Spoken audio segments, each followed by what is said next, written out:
Eyes are the windows to the soul. In the case of Red Dead Redemption 2's facial animation, that continues to be true. Whether it's professing his love to Mary, his fear to Sister Calderon, or his desperation to Dutch, Arthur's eyes really are the windows to his soul. But there's one scene in particular where the reaction in Arthur's eyes really elevate the emotion, the utter regret and desperation, to the point where, 5 years after the release of the game, the scene still sticks with me as if I was watching it for the first time. But to talk about this scene properly, I think we need to go back a little bit earlier in the game, back to Chapter 2. And here was me believing Dutch's bluster about us helping folk. Even as early as this first mission, Arthur shows doubts in Strauss's work. Dutch and the gang think of themselves as Robin Hoods, steal from the rich, give to the poor. It's such an important part of their moral code, of their self-claimed moral code, that Arthur keeps a newspaper clipping by his bedside claiming that they did just that. Strauss's work as a loan shark then is antithetical to this code. He takes from the poor and desperate to fund himself and the gang, but it's not something that's done in secret, hidden from the rest of the gang. This is just what Strauss does, seemingly what he's always done.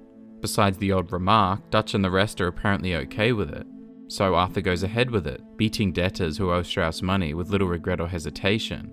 Because that's who he is, who they say he is, who he's been raised and trained to be. In fact, he claims to gain pleasure from it, because it's all he really knows. The Thomas Downs mission might be Arthur's lowest low, or at least one of them. He beats a dying man, berates his wife, and leaves. He acknowledges to Strauss the foolishness of lending the money, and he can, and perhaps even does, acknowledge the heartlessness of his own actions towards the family. But he doesn't let it show in front of them, nor does it stop him from acting rudely upon Thomas Downs' death. In fact, in a subsequent interaction with Thomas's widow and son, Arthur actively acknowledges how wrong his behaviour is, at least in the eyes of God. You ever wonder about eternity? You should. I hope it's hot and terrible, Mrs. Downs. Otherwise, I'll feel I've been sold a false bill of goods. But it doesn't stop him, both from acting that way and from justifying his behaviour, perhaps to himself, as the way the world is. He says that he doesn't have a choice in the matter, that the world played its cards and he must simply work with the hand he's been dealt. And perhaps he's simply trying to convince himself of that, lest his morality catch up with him and prevent him from earning for the gang. And for some time, it works. In Chapter 3, Arthur continues to be skeptical of Strauss's business, but relents pretty quickly without argument. What choice do we have, Mr. Morgan? I don't know. Well, come on then. Tell me who. In Chapter 4, he pushes back even more, calling it filthy work, but when Strauss questions him on his hesitation, he can't quite provide a reason why. Why flinch now? You never have done before. I don't know. His morality is catching up with him in a way. He isn't yet aware of his impending demise, but perhaps the actions of the story so far are impacting his morals. Most notably, this mission takes place after Sean's death, the first of the major deaths since the beginning of the game. Perhaps the events occurring around Arthur are already leaving him to question the fragility of life, the futility of war, and the inevitability of death. Perhaps, but not enough to stop him from recovering the debts anyway. After these missions come the biggest turning points in the game. Hosea and Lenny are killed, some gang members are temporarily stranded on Guarma, and Arthur is diagnosed with tuberculosis. Arthur begins to reflect on his life, realizing what it has meant and how it has impacted people, and how the gang's actions, specifically Dutch's moral compass, are incompatible with their original promise, and with the legacy that Arthur wants to leave behind. By Chapter 6, Arthur doesn't necessarily question the morals behind Strauss's job at first. He mostly just seems tired and sick of doing this work. Couldn't one of the boys do I this? tried. But again, he relents, performing his assigned role within the gang. When he goes to collect the debt from J. John Weathers, Arthur is not his usual self. He's aggressive, sure, but not violent, just tired and angry. This ain't the best time, sir. This ain't the best time for anyone. When he realizes why Weathers took the debt in the first place, he immediately regrets not helping him. Oh, crap. I probably should have helped you fix the damn wagon. This isn't a man seeking a quick buck from a loan shark. It's a man who desperately needed money to protect his family, something that Arthur can relate to, both as a member of the gang and as a father who lost his son. This mission is the first time the player is presented with the option to absolve the debt, reflecting the inner turmoil of Arthur's morality. This chapter is where Arthur's honor levels are essentially finalized. and the player can decide whether he will die an honourable man or a dishonourable one. Choosing whether to absolve or reclaim the debt is a major step towards determining that finalised honour level. Should Arthur absolve the debt, he laments his lack of kindness. As he faces his mortality, he realises his wrongdoings, and perhaps that he still has time to make amends. You know there ain't enough kindness in this world, that's for sure. But you... I don't know nothing about kindness.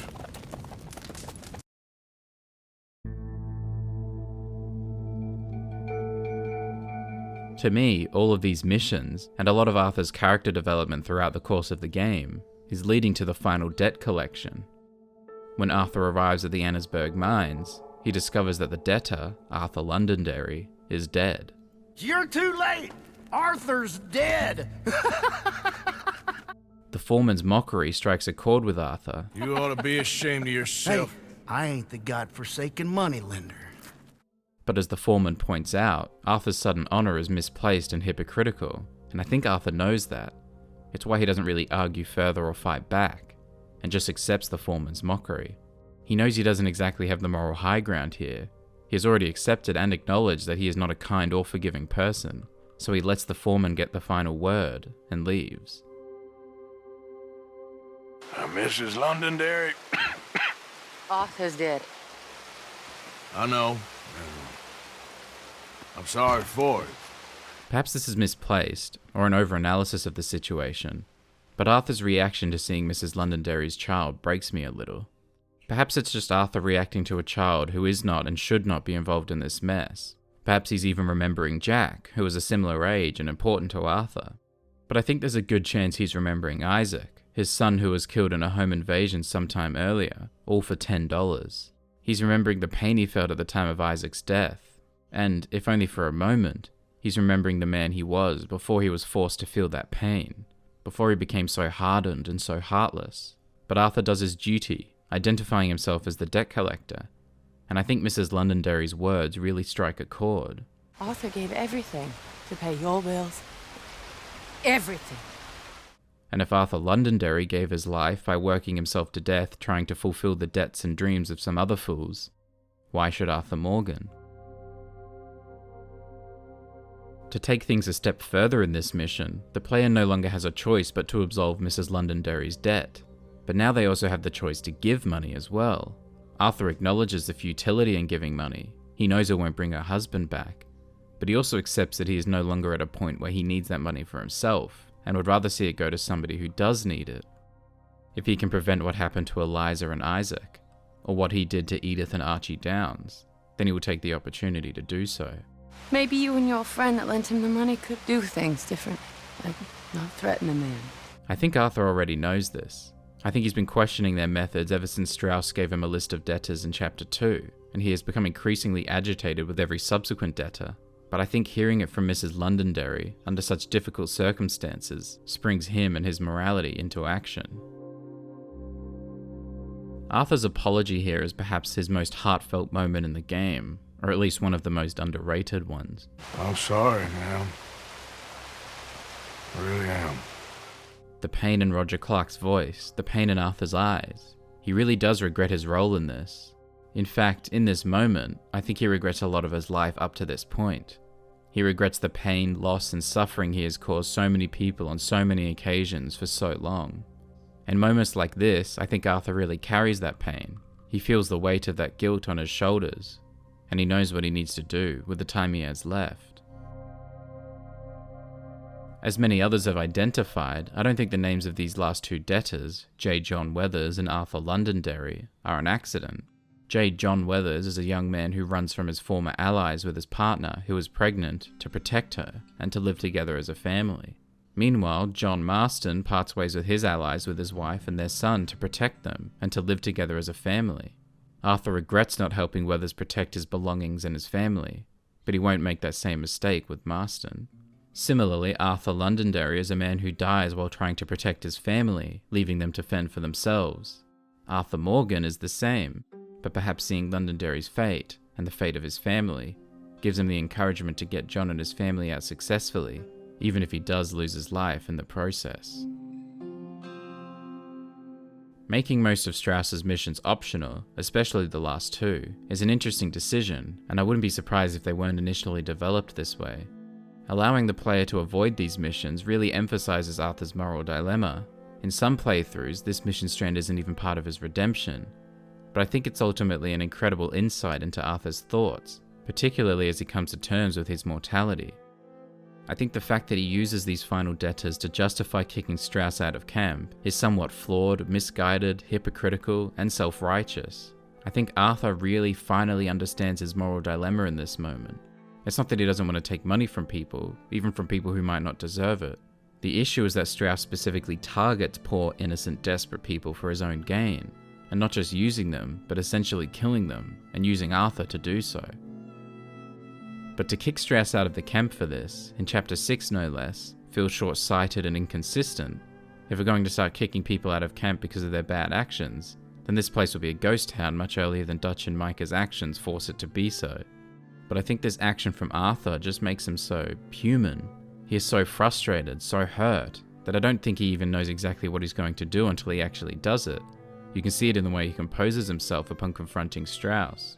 Just Danny. Just... get up.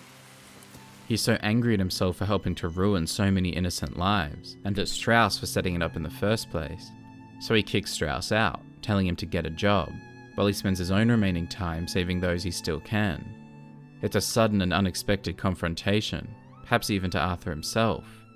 It's flawed and hypocritical, a quick and natural reaction to a regrettable and guilt-ridden interaction, and that's what makes it so real to me.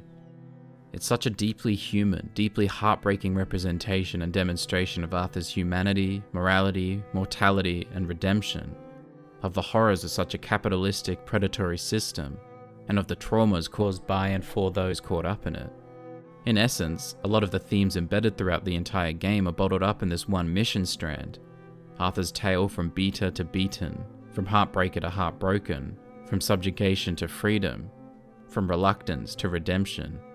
And I can still recall that journey, feel those feelings, and remember those images as clearly as when I saw them for the first time 5 years ago. The windows to Arthur's soul.